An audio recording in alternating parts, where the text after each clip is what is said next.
The snow was falling softly that night, each flake melting the moment it touched the warm glow of the porch lights. I stood at the front door, clutching the small white envelope in my hand, my gift. From inside came the sound of clinking glasses, laughter, and holiday music that sounded too cheerful to be real. For a moment, I almost turned back. It had been years since I'd felt like part of this family, years since my name carried warmth instead of judgment. But I forced a smile, pushed open the door, and stepped into the noise. The warmth hit me, the smell of roasted turkey, cinnamon candles, and expensive perfume blending into something almost sickly sweet. "Look who finally decided to show up," my brother said from across the room, raising his glass. I smiled quietly, pretending it didn't sting. The house looked beautiful, the lights shimmering against the polished furniture, but beneath the glow, the cold between us was impossible to miss. I hung my coat, took a breath, and thought to myself, this time, they'll see. The dining room was dressed like a picture from a magazine, silver cutlery, crystal glasses, and golden ribbons twined around red napkins. Everyone was talking at once, voices overlapping with fake joy. My sister bragged about her new car. My uncle complained about taxes. Laughter floated through the air, but it never touched the eyes. I sat quietly at the edge of the table, listening. Mom reached out and touched my hand. "It's good to have you here," she whispered.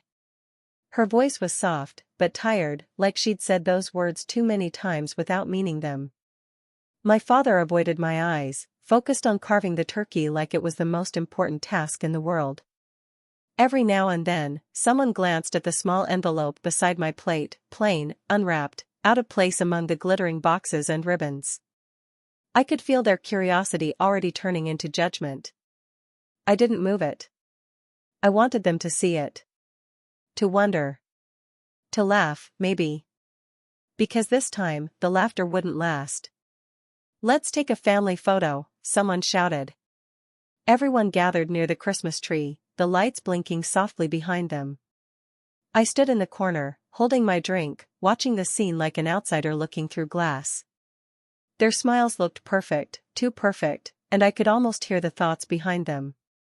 He never made much of himself. Still living small. Probably didn't bring anything again this year. The camera flashed. The sound echoed through my head like lightning. I caught my reflection in the window, a shadow standing among bright faces. And for a second, I wondered if they even noticed me there at all. But that was fine. I didn't come to be noticed. I came to be remembered. And soon, they would be. End of segment 1, the tension begins. The gift exchange began, wrapping paper flying through the air, ribbons tossed aside like snowflakes. The room buzzed with laughter and camera flashes. My sister unwrapped a designer purse and squealed. My brother received a new smartwatch and winked proudly at his wife. The room was filled with cheers, clinking glasses, and the kind of smiles that only existed when people had something to show off. Then someone's eyes landed on the small, white envelope still lying quietly on the table. It looked so plain, almost lost among the shiny boxes and bows. "Who's that from?" my cousin asked with a teasing grin. My mother hesitated, then looked at me. "That's from him," she said softly, her voice trailing off. The room went quiet for a moment, just a breath, before the laughter started again. "An envelope?" someone whispered. "Did he forget to wrap his gift?" My brother chuckled. "Maybe it's a Christmas card from the dollar store." Laughter spread like wildfire, small, cruel, and contagious. I sat there, calm, smiling faintly. They didn't know yet. My brother picked up the envelope and held it between two fingers like it was something fragile or unimportant. "Couldn't afford wrapping paper this year," he said, smirking. The room erupted again. Even my father let out a small laugh, the kind that wasn't meant to hurt, but did anyway. I looked down at my glass, watching the reflection of the Christmas lights dance in the red wine. My heart was steady. I had expected this. Every year, I watched them measure love with price tags, respect with possessions. They thought generosity was about how big the box was, not how deep the sacrifice ran. "Come on, open it," my cousin said eagerly. "Let's see what the mystery envelope holds." The laughter softened into curiosity. My mother reached for it, still smiling politely. The edges of the envelope glimmered faintly in the warm light, thin, unassuming, but ready to cut through years of arrogance like a blade through silk. And as she began to tear it open, I whispered to myself, "Let the truth speak for me this time." The laughter was still echoing when she slid the folded papers out. The sound of the paper brushing against itself was sharp, dry, final. The music from the speaker hummed in the background, cheerful, out of place. My mother's smile faded as her eyes began to move across the first page. Slowly. Carefully. At first, she didn't seem to understand. Then her lips parted slightly. Her hands trembled. The chatter in the room began to die down, one voice after another falling silent, until all that was left was the faint ticking of the clock on the wall. My father leaned in. My brother frowned. "What is this?" my mother finally whispered.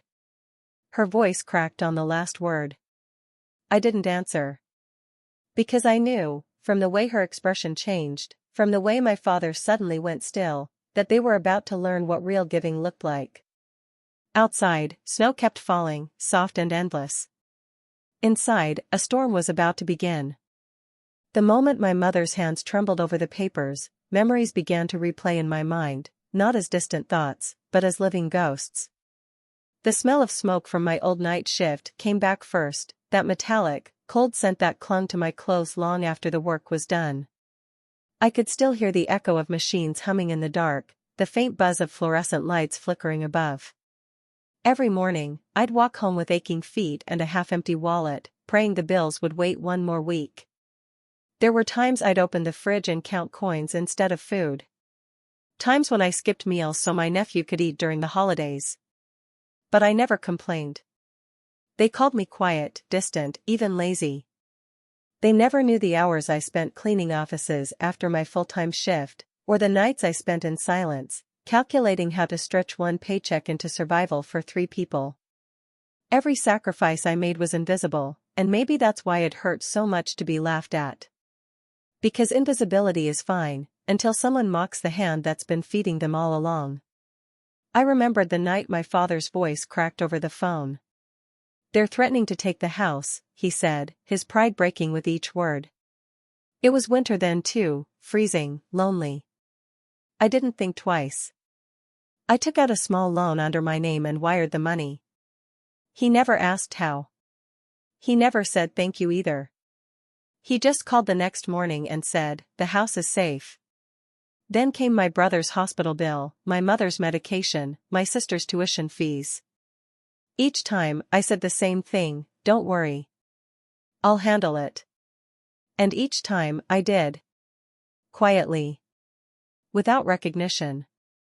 Sometimes, I'd receive a text saying, "You've always been so generous," followed by silence for months. Other times, not even that. It was like my help existed in the shadows, useful, but never respected. And now, sitting in that bright Christmas room, all I could think of was how easily they had forgotten. They measured my worth in gifts, never realizing I'd already bought them time, comfort, and peace, all in silence. The final memory that came to me wasn't one of pain, it was one of decision. A year before that Christmas, I stood outside the bank in the biting wind, clutching the last payment slip for my father's mortgage. The sky was gray, heavy with snow, and my breath fogged in the cold air. When I handed that slip to the teller, I remember thinking, maybe now they'll see me. Maybe now, they'll remember. But they never did. That Christmas, they talked about their new cars, their vacations, their promotions. And me? I smiled, nodded, and refilled their glasses. That was the night I realized, gratitude doesn't always live in the hearts you protect. So, I decided the next time they wanted to laugh at my small gifts, I'd give them something they couldn't ignore. Something they'd remember for the rest of their lives. Not wrapped in gold paper. But in truth. And now, as my mother's trembling hands held that envelope in the present moment, I knew that time had finally come. Because sometimes, the most painful stories are the ones told in silence. The fire crackled softly, painting the room in shades of orange and gold. Glasses clinked, silverware chimed, and laughter flowed like wine, smooth, practiced, and hollow. The smell of roasted meat and pine candles filled the air, but to me, it all felt distant. I sat there, watching them, my family, the people I'd bled for, now glowing under soft lights, blind to what waited inside that envelope. Dad raised his glass. To another good year, he said proudly. To success, my brother added, smirking at me from across the table. The laughter that followed was loud, fake, echoing off the walls like applause in an empty theater. I smiled back, polite and unreadable. My hand rested on the edge of the tablecloth, fingers tapping softly to the rhythm of the music. They thought they were at peace, that the past was buried under the wrapping paper and the polished smiles. But I could feel it, the weight of truth pressing against the silence, waiting to surface. And somewhere in my chest, my heartbeat whispered, soon. Mom looked around with her soft, tired smile. Before we open the gifts, she said, I want to thank everyone. It's been a hard year, but we're together, and that's what matters. Her words hung in the air like a fragile ornament. I almost believed her. Almost. Then my brother chuckled, his voice cutting through the warmth. Yeah, some of us even managed to afford wrapping paper this year, he joked again, glancing at my envelope. The others laughed, not cruelly, just carelessly. The kind of laughter that stings more because it doesn't even mean to. I leaned back in my chair, exhaling quietly. Go on, I said, nodding toward him. Open it. He grinned, thinking I was playing along, and tore the seal. The paper whispered as it opened, the sound oddly sharp against the soft Christmas music. Inside, there wasn't a card, or cash, or even a note. Just a folded document, old, yellowed at the edges. He frowned, confused. What's this? And just like that, the laughter stopped. The music continued to play softly in the background, cheerful and cruel in its timing. My brother's eyes scanned the paper, once, then twice, his smile fading with each line he read. Dad leaned forward, his glass frozen halfway to his lips. Mom's fork clattered softly onto her plate. It was a copy of the bank transfer, the one from years ago. My signature. My money. The loan I'd taken to save their house when they couldn't. Underneath it was another page, the record of payments, all made in full, every month for years. By me. The silence that followed was heavy, thick enough to feel. No one moved. No one spoke. Only the faint crackle of the fire dared to break it. I looked at my brother, his face pale now. You asked if I could afford wrapping paper, I said quietly. Turns out, I could afford your future instead. No one laughed this time. Not even him. The room felt colder now, not because of the winter outside, but because of what hung in the air. The laughter had vanished, leaving only the faint hum of the fireplace. My brother's hands trembled slightly as he held the papers, the flickering light casting his shadow long and crooked on the wall behind him. What is this? He whispered. I didn't answer. I just watched. He looked down again, scanning the printed words, his lips moving silently as he read. Mortgage agreement. Loan approval. Payment receipts. The same documents I'd hidden for years, not out of pride, but out of love. Mom leaned closer, her voice shaking. You paid the house debt? I nodded, just once. When the bank was about to take it. You were out of options. I had savings. The words landed like broken glass, sharp, unexpected, undeniable. The fire popped suddenly, making everyone flinch. And in that sound, something deeper cracked, the illusion that I had never done in. My brother's jaw tightened. You never said anything. You never asked, I replied softly. He looked down, guilt flickering in his eyes, the same eyes that once mocked my small successes. The truth was simple, when they were building their dreams, I was holding up the foundation they stood on. Quietly. Alone. I remembered those nights like ghosts, the flicker of computer light as I stayed awake calculating numbers, selling my car, working extra hours just to meet deadlines. All while they slept peacefully, thinking the world was kind to them. Mom's hand covered her mouth. We thought the bank helped us, we didn't know it was you. I smiled faintly. The bank helped, I was just the one signing the checks. Dad looked down at his glass, swirling the liquid that suddenly seemed too heavy to swallow. His voice broke the silence, quiet and raw. Why didn't you tell us, son? Because love isn't a debt, I said, my tone calm. Until it becomes one. The paper slipped from my brother's hand and floated down onto the table, landing beside the untouched gifts. For a long moment, no one spoke. The only sound was the soft ticking of the old wall clock, steady, cruel, like time itself watching the truth unfold. He finally looked at me, his eyes damp. I didn't know. I'm sorry. I nodded, not out of forgiveness, but understanding. I know. Mom reached out, her fingers trembling, brushing mine lightly. We thought you'd forgotten this family, she whispered. I looked at her, really looked, and smiled, sad and small. I never forgot. I just stopped expecting to be remembered. Outside, snow began to fall again, soft and quiet. The window fogged with warmth, yet the room still felt cold. Everyone stared at the papers spread across the table, proof of a truth too long ignored. And just before the clock struck midnight, my brother exhaled shakily. There's more in the envelope, isn't there? I leaned forward slowly. Yes, I said. But this time, it's not about money. The envelope lay open now, its contents half spilled like a wound that had just been reopened. My brother hesitated before pulling out the final sheet, a folded letter, creased at the edges, stained faintly with time. His fingers shook as he opened it. The room went utterly still. Even the fire seemed to quiet, its crackle softening into whispers. He began to read aloud, his voice trembling. To my family, if you're reading this, it means the time for laughter has passed. This isn't a goodbye, and it isn't a plea for thanks. It's just the truth, the kind that sits quietly behind every gift you've ever unwrapped. Mom leaned forward, her lips parted, eyes wide with guilt and confusion. The words continued, slow and deliberate, like footsteps in an empty hallway. I never needed your praise. I only wanted to see us together, not as names on a group photo, but as people who once cared. Maybe I went too far. Maybe I gave too much. But every time you laughed at me, I told myself it was fine, because family laughs together, right? My brother's voice broke mid-sentence.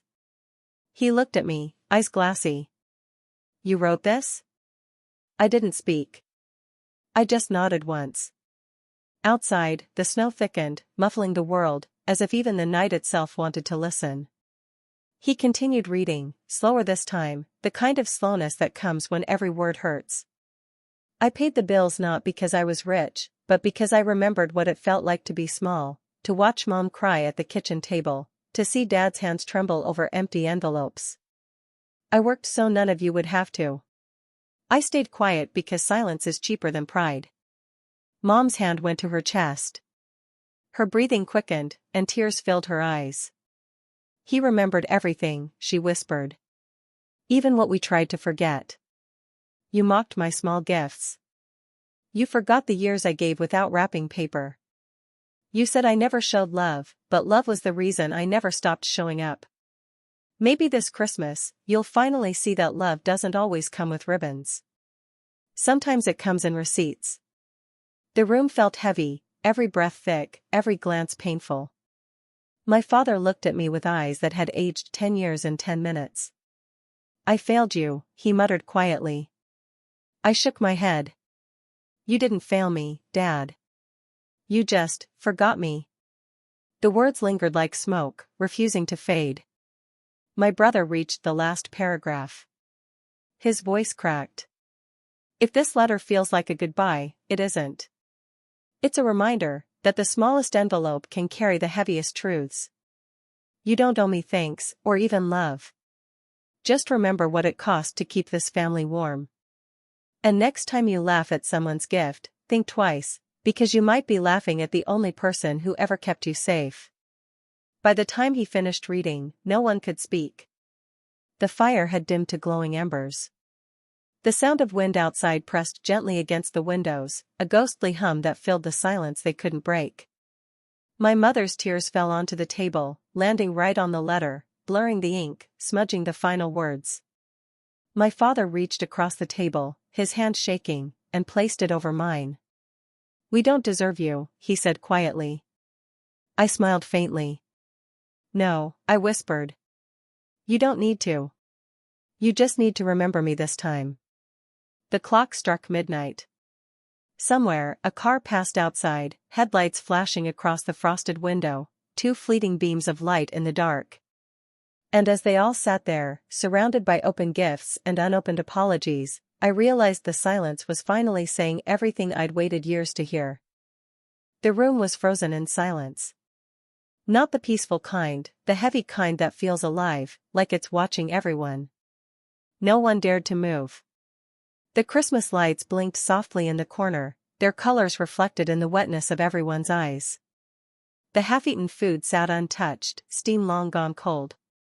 Mom's hand trembled as she folded the letter, pressing it against her chest like something sacred. My brother stared at the floor, his lips moving soundlessly, maybe counting his regrets, maybe just trying to breathe. Dad was the first to speak, but even his voice was fragile. "I thought I taught you everything about strength," he said quietly, "but you showed me what real strength looks like." The words cracked something open inside me, not anger, not relief, just exhaustion. Years of silence finally finding air. Outside, the wind howled against the window, a reminder that the world kept moving, even when people stood still. But in that room, for the first time, every face turned toward me, not with pity, but with recognition. The kind that says, "We finally see you." Mom stood slowly, her chair scraping the wooden floor, the sound echoing louder than it should have.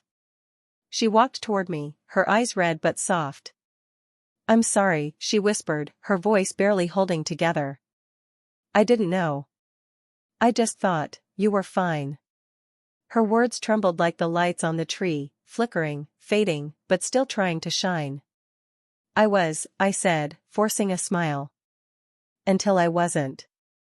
The truth landed between us, gentle, but sharp. For a moment, she reached out as if to hug me, but her hand stopped midair. Maybe out of guilt. Maybe because she knew a hug wouldn't be enough this time. My brother finally spoke. His voice cracked under the weight of it all. "I called you selfish. I made jokes. I didn't mean." "You did," I interrupted softly. "And that's okay. Sometimes we only see value in people once we lose them. I just didn't want it to come to that." He wiped his face with his sleeve, shaking his head. "This isn't how Christmas was supposed to go," he muttered. "No," I said. "It's exactly how it needed to." The clock on the mantel ticked loudly, like it was counting down to something unseen. And in that small, fragile moment, everyone looked different, older, quieter, human. The fire had nearly burned out, leaving only the orange glow of embers dancing in the ashes. Shadows crawled across the walls, long, tired shapes that looked like the ghosts of the night. Dad poured himself a drink, hands shaking, and raised it quietly. "To the quiet ones," he said, voice rough. "The ones who gave everything and asked for nothing." No one clinked glasses. No one smiled. They just sat in silence, because this wasn't a toast, it was a confession.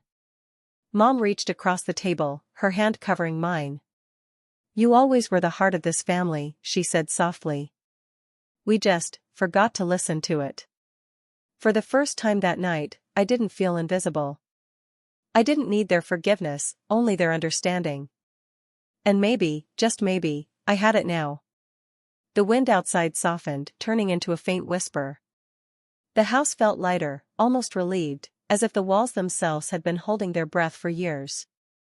I stood, grabbed my coat from the back of the chair, and smiled faintly. "I should get going," I said. Mom tried to speak, but the words caught in her throat. Dad nodded slowly. Come back tomorrow, he said. Not for dinner, just for us. I looked at them one last time, the family that had broken me, then unknowingly helped me heal. And as I stepped out into the cold night, snow falling softly on my shoulders, I realized something. Sometimes forgiveness isn't spoken. It's felt, in the silence left after the truth has finally been heard. The door creaked softly as I opened it, the sound breaking the heavy silence that had settled in the house. Outside, the snow fell in slow, quiet flakes, each one melting against the warmth of my coat like a fleeting memory. The streetlights cast pale halos on the pavement, illuminating the frost that clung to the edges of the sidewalk. Every breath I took steamed in the cold air, mingling with the faint scent of pine from the neighbor's decorated house. I paused, glancing back at the warm glow inside, the room still alive with emotion, still filled with shadows of unspoken apologies and the weight of recognition. My hand lingered on the doorframe for a moment, almost reluctant to leave, almost wanting to stay and let them watch me disappear. The snow crunched beneath my boots as I stepped forward, and for a fleeting second, the world felt suspended, time slowed, holding its breath, as though the universe itself was waiting to see what would happen next. The cold air bit at my cheeks, but I barely felt it. My mind replayed every Christmas, every family gathering, every whispered comment that belittled my quiet efforts. I remembered nights spent working extra shifts, paying bills they never noticed, and quietly making sure their lives ran smoothly. The envelope in my pocket pressed against my fingers, no longer a simple piece of paper, but a symbol of everything I had carried silently. Every glance, every smirk, every laugh at my expense now felt heavy with irony. The sacrifices, invisible for years, had finally spoken, and the truth had landed with a weight that made their laughter impossible to sustain. I walked further, past the familiar street corners of my neighborhood, past houses with warm lights shining in windows, and realized that this night wasn't about punishment. It was about clarity, the kind only honesty and quiet endurance can bring. As I reached the corner, I looked back one last time. The house glowed faintly through the snowfall, shadows stretching across the walls, blending into the night. I thought about the silence that had followed the revelation, the shame, the tears, the grudging understanding slowly settling over my family. I pulled my coat tighter, feeling a strange mixture of relief and melancholy. The cold wind carried away the weight of years, as if the night itself had accepted my story. For the first time, I felt a step lighter, a burden lifted, though not entirely gone. Some lessons are carried forever, but some truths, once spoken, allow the soul to breathe again. With each step into the softly falling snow, I felt my own story stretching beyond the walls of that house, beyond the eyes of those who had judged me, and into a quiet, unshakable peace. The Christmas lights blurred into glimmers, and in their reflection I saw not humiliation, but resilience. And in that silence, I knew, this was my departure, yes, but also the beginning of something I had long waited for, being seen, finally, for all that I had been and all that I had endured. Back home, the door closed behind me with a soft click, muffling the distant echoes of laughter, shame, and whispered apologies from the family house. The room was dark, save for the faint glow of a street lamp filtering through the curtains, casting long, fragile shadows across the walls.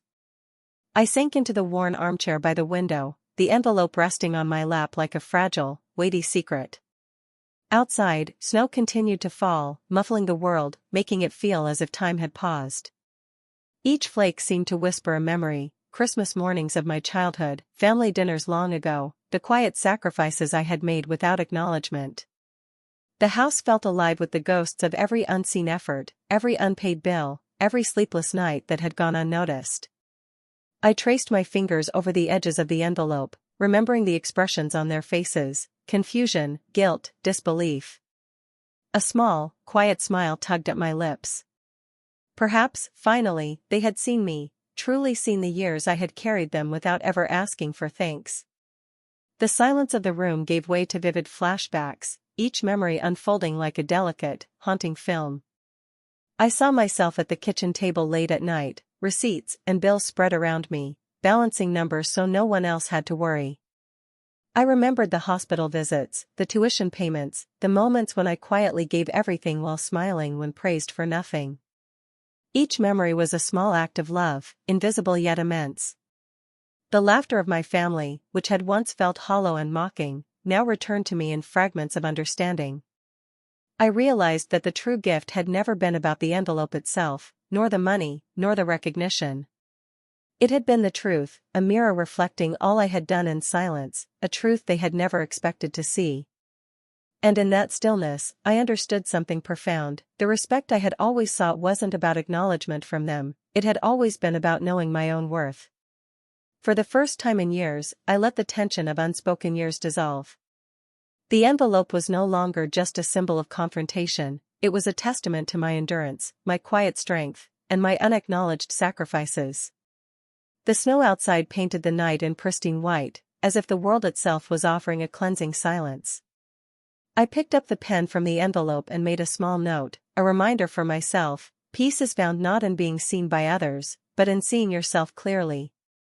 The lesson of that Christmas night settled deep in my chest, a warmth no winter could chill. I looked out at the quiet street, my reflection merging with the glimmering lights, and whispered softly, maybe this is the gift they truly needed, not money, not grandeur, but truth. And in that moment, I felt the smallest, yet deepest sense of triumph. Not from their recognition, not from their apology, but from knowing that my story had finally spoken louder than years of neglect and mockery. A year had passed.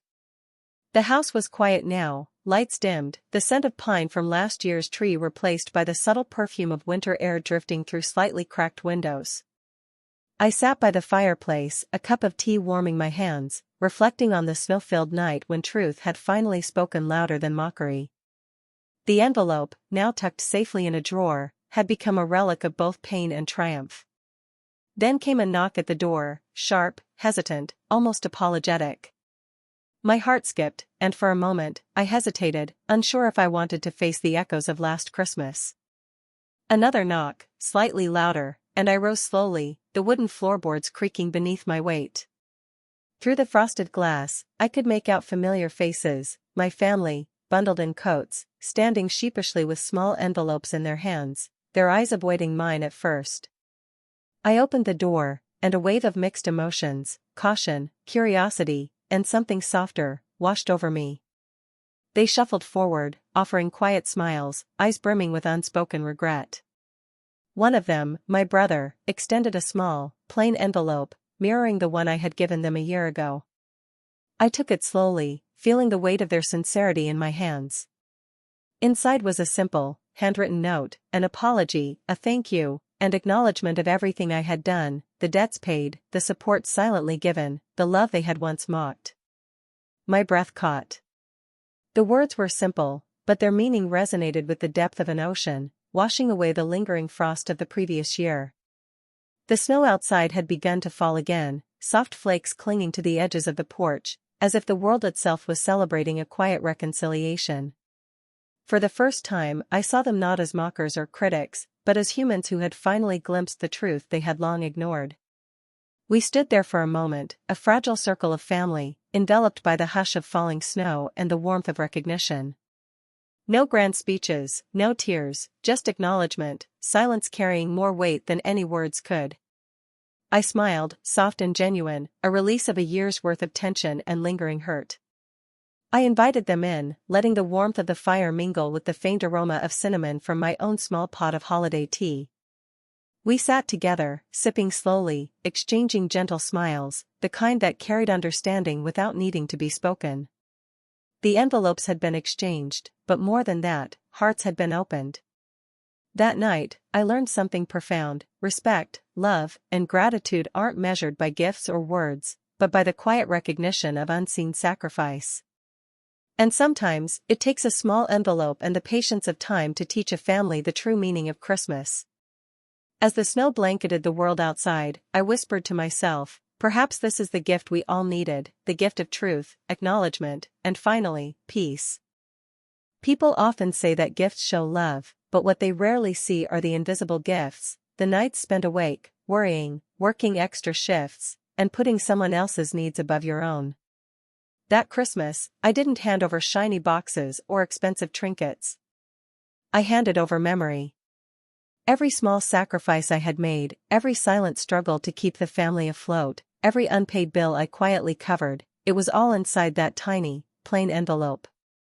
When they opened it, the laughter died. The room, once filled with chatter and teasing, fell into a heavy silence that seemed to stretch for minutes, though it could have been hours. Faces went pale, eyes dropped, and the smug smiles faded into something I hadn't seen before, recognition. Not just of the gift itself, but of the life I had quietly lived for them, the love that never asked for praise or attention. In that stillness, I realized something important: respect is not earned by flashy displays or loud gestures.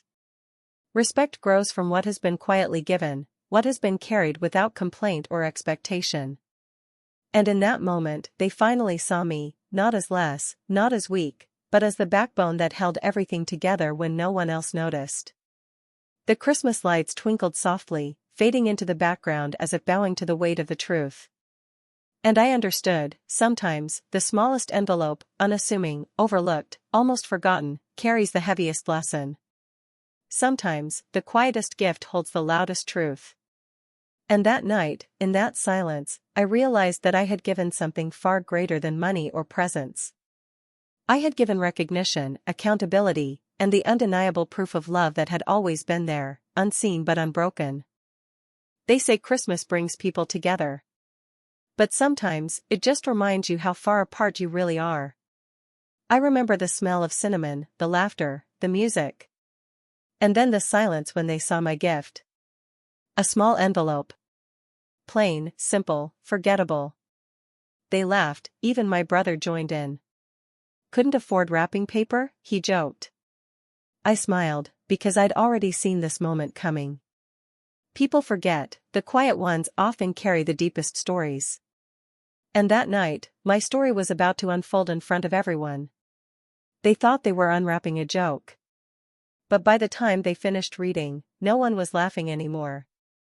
But before I continue, make sure you're subscribed to the Old Folks channel, and let me know in the comments where you're watching from.